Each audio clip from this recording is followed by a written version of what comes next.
Assalamualaikum warahmatullahi wabarakatuh. Halo teman-teman, apa kabar semuanya? Dimanapun kalian berada, semoga tetap dalam kondisi sehat selalu dan tetap dalam lindungan Allah Subhanahu wa Ta'ala, Tuhan yang Maha Kuasa. Nah, teman-teman, sesuai jadwal yang sudah ditetapkan oleh AFF, besok, tepatnya pada hari Senin nanti, pada pukul 20, Timnas Indonesia akan menghadapi Timnas Malaysia dalam pagelaran AFF U23 2025. Seperti yang sama-sama kita ketahui bahwa dalam pertandingan ini Timnas Indonesia tergabung di grup A bersama Filipina, Malaysia, dan juga Brunei Darussalam. Dan Indonesia telah berhasil menyelesaikan 2 pertandingan dengan hasil positif.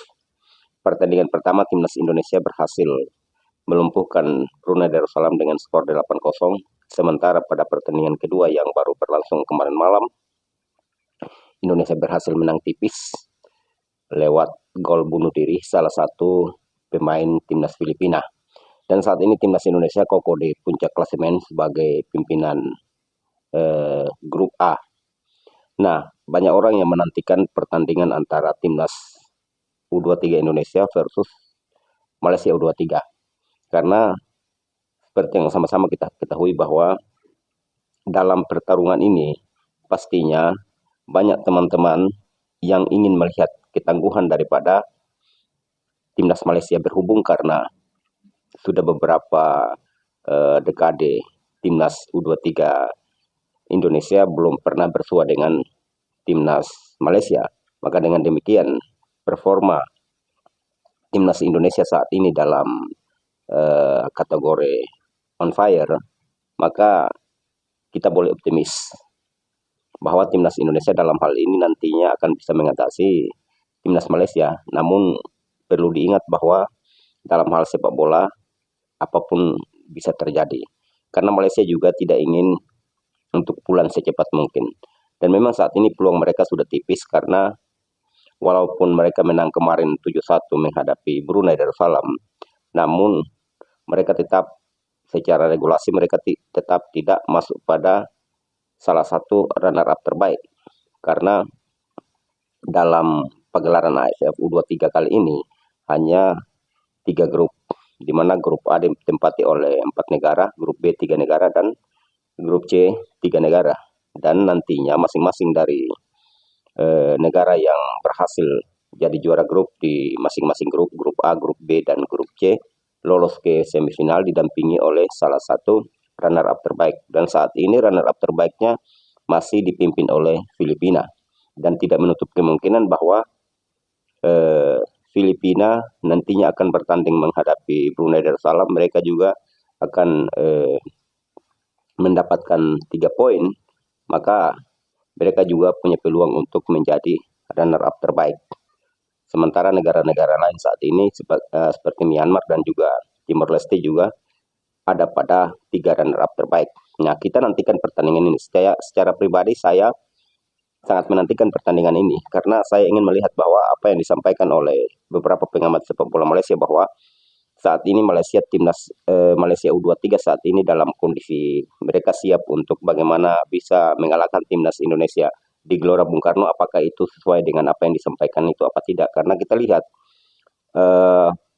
pemain Timnas Indonesia U23 saat ini yang diasuh oleh Coach Gerald Van den Boer memang pemain-pemain yang sering dipanggil karena mereka juga sudah memiliki jam terbang di Timnas U23. Dan dalam pertandingan menghadapi Brunei maupun Darussalam, Brunei maupun Filipina maksudnya, mereka terlihat begitu chemistry di antara mereka sudah terbangun.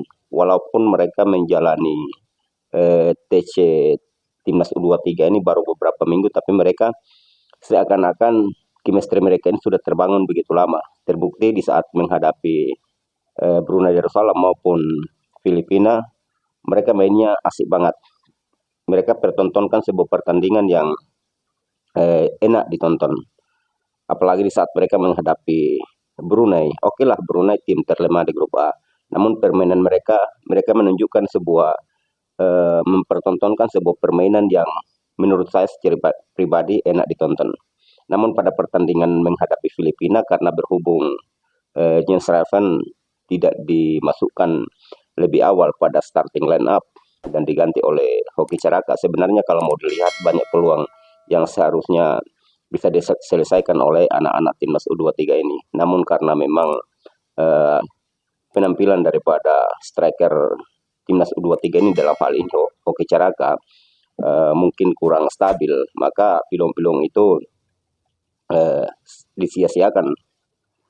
Dan kalaupun dilihat ke belakang, oke lah kita berhasil menang 2 pertandingan, namun saya secara pribadi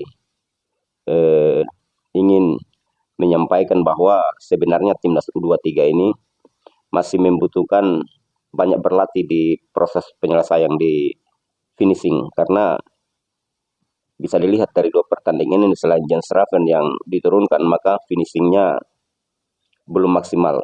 Bukannya mau meremehkan striker-striker lokal kita, namun Jens Raven merupakan salah satu striker yang menurut saya striker house goal. Terbukti pada saat bertanding melawan Brunei Darussalam, sebelum turun minum babak pertama, Indonesia berhasil unggul dengan skor 7-0. Ini luar biasa. Setelah babak kedua mereka menambah 1 gol, maka Indonesia menutup pertandingan dengan skor 8-0. Ini skor yang cukup telak.